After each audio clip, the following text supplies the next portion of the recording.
Hey, what's up everybody? Welcome back to Arbitrary 20. In this video, we're going to be building a wizard with a gun. I will start by saying the gun is more of a fun choice than a good choice mechanically. A hand crossbow with the crossbow expert feat would definitely be better mechanically, but this build will still do pretty decent in terms of damage. And actually, depending on what direction you take with this build, the gun can actually outpace the crossbow in terms of damage at very high levels. The one advantage the gun version has early on is that it has an easier time with ability scores, as the gunner feat is a half feat and gives you a +1 to dexterity, and the crossbow expert feat does not. So with that, we'll go ahead and start off with our race, and we're actually going to be going Turtle.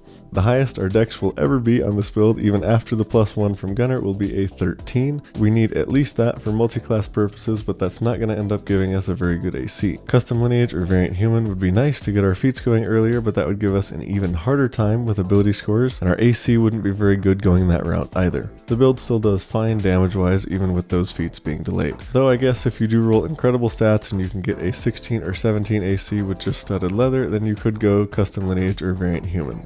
Then on to background. I know most of you won't be able to use these, but I always like to talk about the Strixhaven and Dragonlance backgrounds. None of those backgrounds are required for the build, but if you're playing in one of those settings or your DM allows you to take them, they are really nice.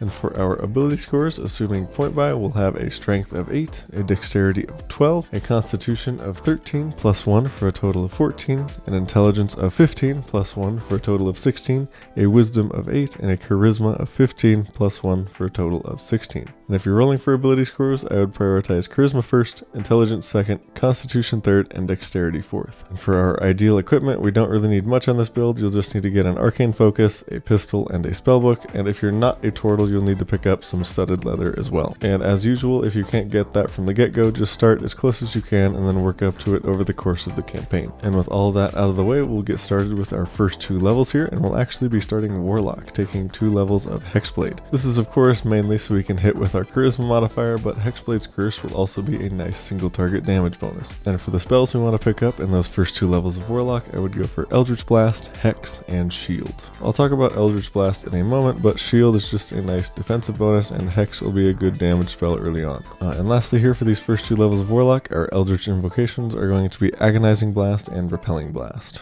And a quick note here, though Eldritch Blast and our gun are going to do the exact same amount of damage for those first 4 levels, I would still stick with Eldritch Blast for probably the first 7 levels. Eldritch Blast is usually going to be better because we have Repelling Blast, and then Eldritch Blast will fire twice starting at level 5. If your DM's nice, maybe they'll let you flavor the Eldritch Blast to be firing out of the gun, but we won't want to actually be using the gun until level 8. And with that, we'll move on to levels 3 through 8, and we'll be taking 6 levels of Wizard. First off, the highlight spells I would take during that 6 levels of Wizard. We've already picked up Shield, but you will want to pick up Absorb Elements and Silvery Barbs as the other 2 defensive reaction spells, and then we'll pick up Find Familiar, probably the best first level ritual spell, and our Familiar can give us the help action to get advantage on our important attacks. And that's actually very helpful in this build later on because one of our attacks will do a lot more damage than the others. And then for second level spells, the main one I would recommend is Web, probably the best second level control spell, and shooting targets within the web will give us advantage on all of our attacks. And then for third level spells, I would pick up Hypnotic Pattern, Counterspell, and Spirit Shroud.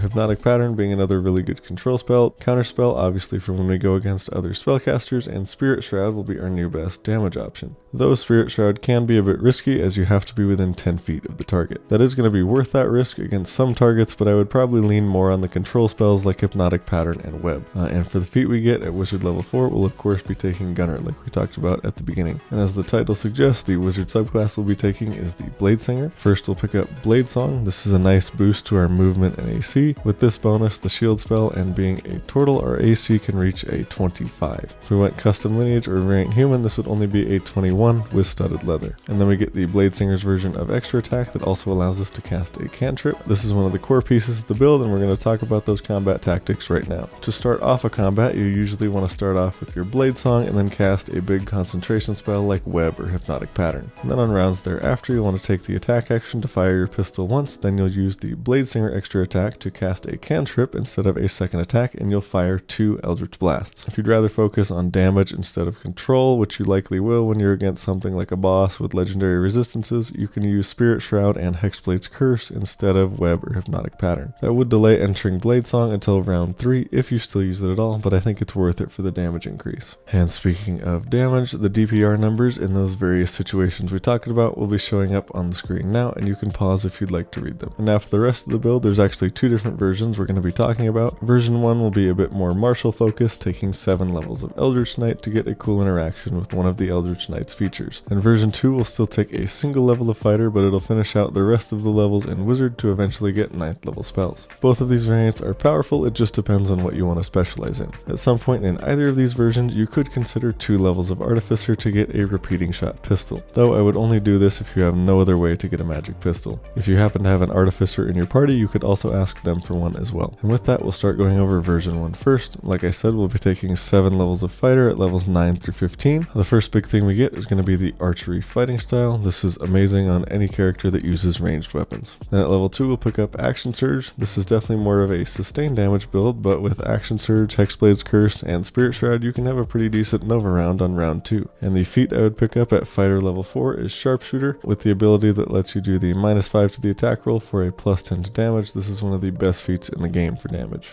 And then at Fighter 6, the feats I would recommend are either Warcaster or Resilient Constitution. Both of them have good reasons to take them, but the main reason we're taking either one is to boost our concentration checks. And then like I said before, our martial archetype is going to be Eldritch Knight. In terms of spells, this is pretty much just a more restricted version of the list we already had. I won't make any specific recommendations here, though depending on what level you start this character at, it may be more worth it to take spells like Absorb Elements and Silvery Barbs here to leave some more wizard picks open. And then at level 7, we'll pick up War Magic, and this is the main reason we're here. This is the interaction I was talking about when I was discussing the two different versions. And for those in combat tactics, you'll still do the same thing on the first round, just starting with a big concentration spell and likely entering your Blade Song. But in the rounds after that, when we take the attack action, firing our pistol, and now 3 Eldritch Blasts, the War Magic feature will trigger because we cast a cantrip and we'll be able to fire our gun again as a bonus action. And the combination of that and the sharpshooter feat will be a huge increase to our damage. And speaking of, once again, those DPR numbers will be showing up on the screen now. And for levels 16 through 20 on this build, you have a few different options. The first one being you could go up to Wizard 11, eventually getting 6th level spells, and I'll go over the spell choices I would recommend in version 2. You could take a few levels in Artificer to get infusions and potentially a subclass. You could also take more levels in Fighter to get more feats and the upgraded extra attack, though unfortunately the Fighter's upgraded extra attack does not stack with the Bladesinger's extra attack. If you did that, you would have to choose between 3 shots with your gun or 1 shot with your gun and Eldritch Blast.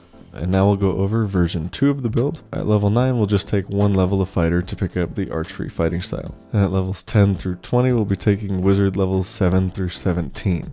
In terms of feats, we'll be picking up the same ones, sharpshooter and then either Warcaster or Resilient Con, but we will get 1 additional ability score increase, and I would just take a +2 to charisma. And then for spells, I'll just go over a couple of recommendations at each spell level. At 4th level, I would recommend Dimension Door and Polymorph. Dimension Door is a nice get out of jail free card, and Polymorph is always nice to have to turn your friends into a giant ape or a T-Rex. And then at 5th level, I would pick up Animate Objects and Wall of Force. Animate Objects being one of the best 5th level damage options, and Wall of Force being one of the absolute best control spells in the game. If placed correctly, it can absolutely just end fights by itself. And then for 6th level spells, I would take Contingency and Mass Suggestion. Contingency being a nice contingency plan, letting you store a spell for later, and Mass Suggestion just being another great control spell that can possibly end a fight by itself. And then at 7th level, I would pick up Crown of Stars and Force Cage. Since we don't get the bonus action attack on this one, Crown of Stars will be a nice option to get that. And then Force Cage is Wall of Force, but without concentration, so even better. Another 7th level spell you could consider is Simulacrum. I'm sure many of you know this spell can be considered game breaking, so I would just communicate with your DM and be careful with this one.